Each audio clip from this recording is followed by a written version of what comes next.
Our hearts beat to the city streets. We began to feel the fire.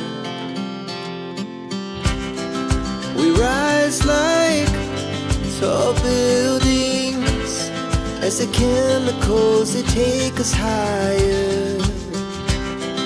The night's young and it's just begun as she puts her hand in mine. We wanna chase the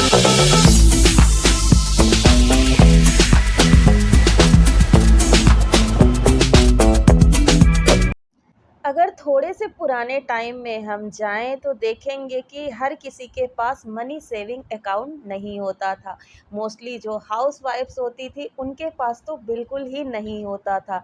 फिर भी जो हाउसवाइफ्स थी वो अपने monthly खर्चे में से जो भी उनको घर खर्च के पैसे दिए जाते थे तरह तरह से उनको अलग अलग जगह पर रख कर मनी सेविंग करती थी। कभी किचन के कंटेनर्स में रख दिया, चावल के कंटेनर्स में रख दिया, बेड पर गद्दों के नीचे छुपा कर रख दिया। इस तरह वो भी अपने मंथली खर्च में से हज़ारों रुपए हर मंथ बचा लेती थी।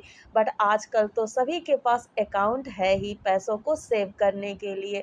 पैसों को बचाने और सेव करने से भी ज़्यादा इम्पॉर्टेंट है कि हम अपने घर के खर्च को मैनेज कैसे करें कि हमारे पैसे बचें। कैसे हम कम खर्चे में अपना घर चलाएं, जो हमारे घर पे वेस्टेज हो रहा है उसको हम रोकें। तो मैं कैसे इन चीज़ों को मैनेज करती हूँ और कैसे अपने हर मंथ के खर्चे में से पैसे बचा लेती हूँ, आइए शेयर करती हूँ आप लोगों के साथ। किसी भी चीज़ के प्रॉपर मैनेजमेंट के लिए ना प्रॉपर प्लानिंग बहुत ज़रूरी है। मैं पूरी प्लानिंग करती हूँ कि मुझे क्या लेना है, कितने का प्राइस है और कब तक मुझे ले लेना है। उस चीज़ की कितनी रिक्वायरमेंट है, कितनी नहीं है। अगर हम कुछ दिन लिख के छोड़ दें ना तो भी हमें समझ में आ जाती है चीज़ें कि हम फ़िज़ूल में पैसे खर्च करने जा रहे हैं या सच में उस चीज़ की रिक्वायरमेंट है। अगर आप प्लानिंग करके छोटी-छोटी चीज़ों का हिसाब लिखते हैं, छोटी-छोटी चीज़ों का प्राइस मेंशन करते हैं या छोटी-छोटी चीज़ों के लेने से पहले भी अगर आप 2 से 4 बार सोचते हैं ना, तो रियली में यकीन मानिए ये ट्रिक बहुत ज़्यादा वर्क करती है। आपके पैसे वेस्ट नहीं होंगे। जो भी चीज़ आप घर में लेके आएँगे, यूज़फुल चीज़ ही लेके आएँगे और जहाँ पे हम फालतू की चीज़ों में पैसे वेस्ट करते हैं, वो चीज़ें, वो खर्चे तो आपके 100% रुक जाने वाले हैं। night. Wanna dance to the light. Pull the stars from the sky just हम सभी के घर में एक रूल तो हम लोग फॉलो करने ही लग गए हैं कि जो भी एक्स्ट्रा फैन चल रहे हैं, लाइट्स जल रही हैं, उसको बंद करके हम इलेक्ट्रिसिटी सेव करते हैं और यहाँ पर भी हम थोड़े बहुत पैसे बचा सकते हैं। बट एक स्मार्ट तरीका और है जहाँ से आप इलेक्ट्रिसिटी सेव कर सकते हैं। जैसे कि हम लोग आयरन तो घर पे करते ही हैं, बट आयरन को अगर हम स्मार्टली यूज़ करते हैं ना, तो ये तरीका बहुत ज़्यादा आपका यूज़ होगा इलेक्ट्रिसिटी सेव करने में। इलेक्ट्रिसिटी बच गई तो पैसे डेफ़िनेटली बचेंगे ही। जब भी हम लोग आयरनिंग करते हैं तो नॉर्मली हम लोग कपड़ों को साथ के साथ फ़ोल्ड करते हैं। ये देखिए मैं आयरन कर रही हूँ और इस जीन्स को साथ के साथ फ़ोल्ड कर रही हूँ। जितने देर भी मुझे फ़ोल्ड करने में इसको टाइम लगेगा मैं अपना आयरन रख देती हूँ।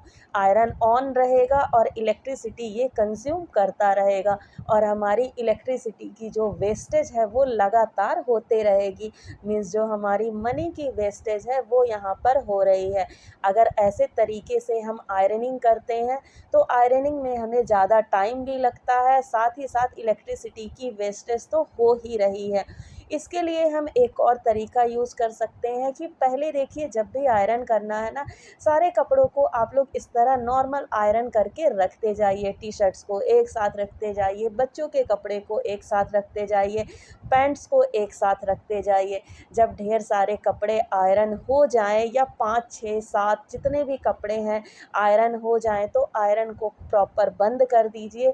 उसके बाद बैठिए कपड़ों को फ़ोल्ड करने के लिए। इससे देखिए आयरन आयरनिंग में टाइम भी बहुत कम लगता है और कपड़े फ़ोल्ड भी बहुत जल्दी हो जाते हैं। और आयरनिंग के दौरान इलेक्ट्रिसिटी सेव करने का ये सबसे स्मार्ट तरीका है। मेरा आयरनिंग का तरीका यही है, पहले मैं शर्ट्स को, टी-शर्ट्स को फ़ोल्ड करके एक के ऊपर एक ऐसे ही रख लेती हूँ। उसके बाद प्रॉपर आयरन बंद करके फिर इनको सारे को फ़ोल्ड कर लेती हूँ। ये तरीका आप यूज़ करके देखिए, 100% फ़र्क पड़ेगा ही। Two hearts running wild, never sleep, never stop. As we shout from the top, we're gonna be two hearts running wild.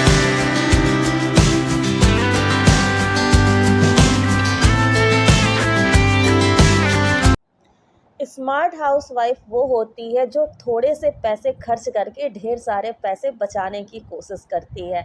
हम अपने मंथली बजट में से ढेर सारा पैसा लगाते हैं कपड़ों की परचेसिंग में। कभी बच्चों के कपड़े लेना है, कभी अपने कपड़े लेना है, कभी फैमिली मेम्बर्स के कपड़े लेना है।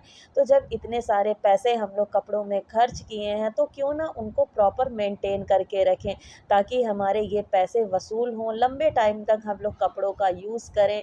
और इनको इस तरह मेंटेन करने के लिए मैं यूज़ करती हूँ फैब्रिक कंडीशनर्स का। कपड़ों को वॉश करने में फैब्रिक कंडीशनर का यूज़ करिए, कपड़ों की सेल्फ लाइफ बढ़ जाती है। कपड़ों को प्रॉपर आयरनिंग करके रखिए, इससे भी कपड़े आपके लंबे टाइम तक मेंटेन रहते हैं। Laugh so loud.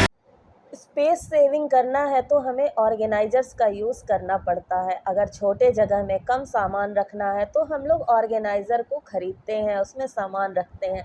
बट क्या हर बार ऑर्गेनाइज़र को ख़रीदना सही है?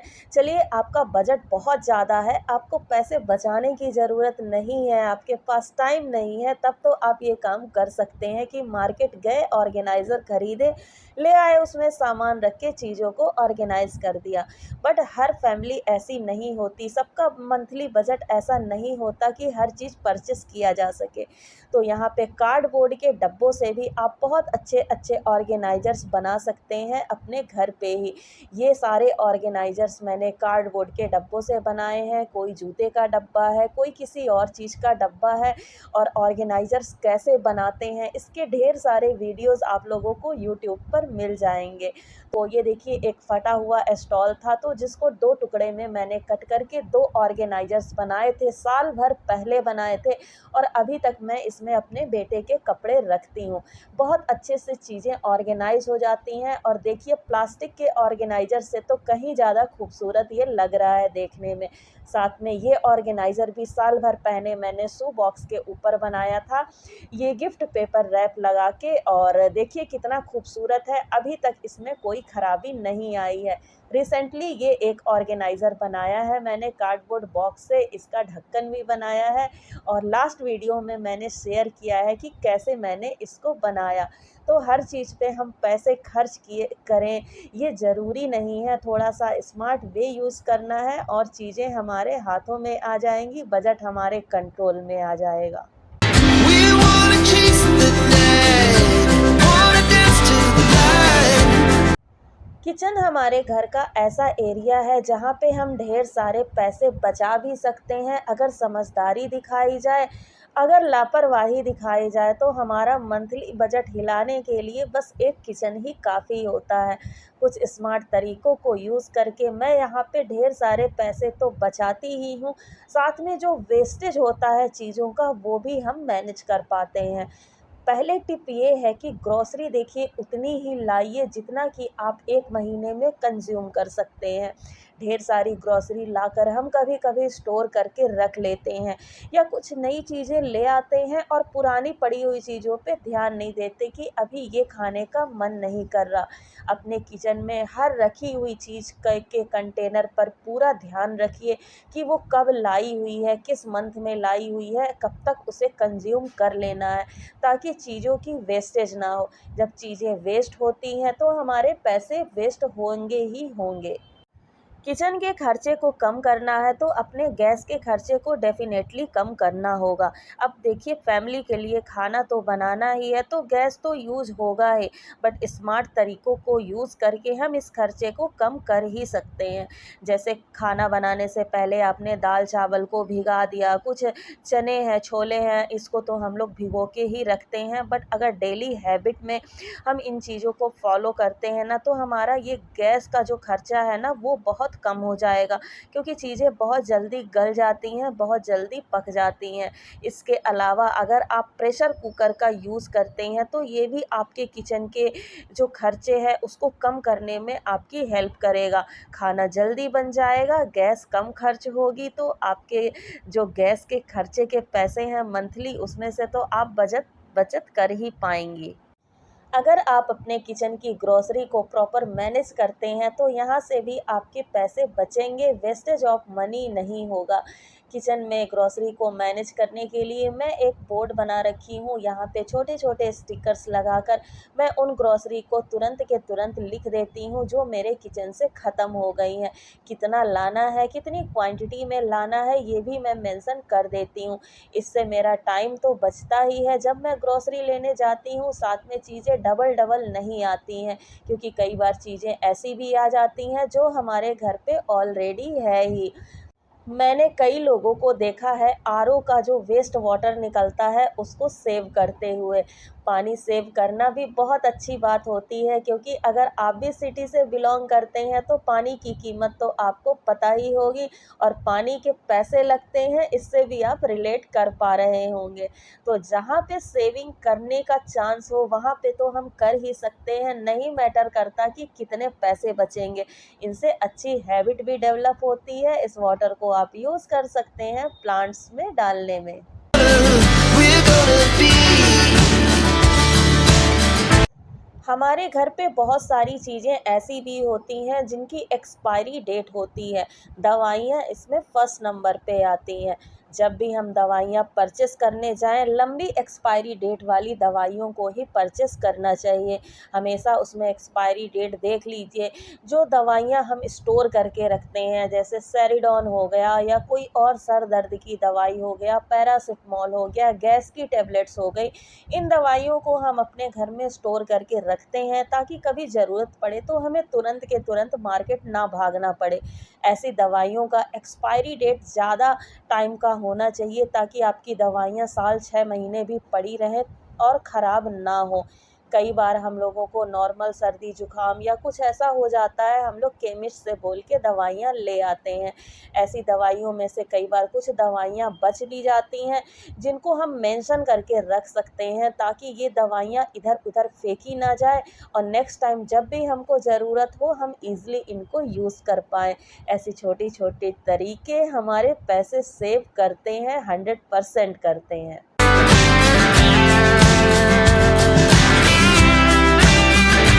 एक्सपायरी डेट की प्रॉब्लम हमारे कॉस्मेटिक्स में भी आती है। हम में से कई लेडीज़ बहुत ज़्यादा शौकीन होती हैं कॉस्मेटिक्स को लाने की। कोई नई लिपस्टिक की शेड देखी तो वो ले आई, कोई नया क्रीम ले आया, और हमारी पुरानी चीज़ें कई बार हम ध्यान नहीं देते कि वो शेड हमारे पास ऑलरेडी है। ऐसे में हमें एक बार ज़रूर रिमेंबर कर लेना चाहिए कि कहीं ये शेड हमारे पास है तो नहीं, कहीं हम वेस्टेज ऑफ मनी तो नहीं कर रहे। और कभी अगर कुछ चीज़ें आ भी गई तो उनके एक्सपायरी डेट पर पूरा ध्यान देना चाहिए कि उसको एक्सपायर होने से पहले हम पूरा पैसा वसूल कर लें, उसको यूज़ कर लें। इससे भी आपकी मनी सेविंग होती है, अच्छी हैबिट्स डेवलप हो जाती हैं।